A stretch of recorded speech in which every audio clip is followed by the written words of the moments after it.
Hi! Welcome to Yashu creatives.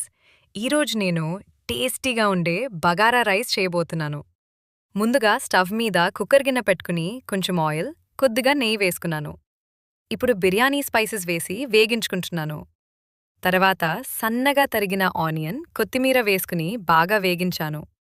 ఇవి మంచి colour వచ్చాక అల్లం వెల్లుల్లి పేస్ట్ వేసి 1 నిమిషం వేగించాను. ఇప్పుడు బిర్యానీ మసాలా వేసి అన్నింటినీ బాగా కలుపుకున్నాను. తర్వాత సరిపడా నీళ్లు పోసి ఉప్పు వేసుకున్నాను.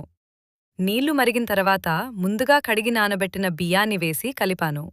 ఇప్పుడు మూత పెట్టి ఉడికించాలి. రైస్లో నీరు దాదాపు తగ్గిపోయిన తర్వాత సిమ్లో పెట్టి కొంతసేపు ఉడికిస్తే సువాసనతో కూడిన బగారా రైస్ రెడీ అవుతుంది.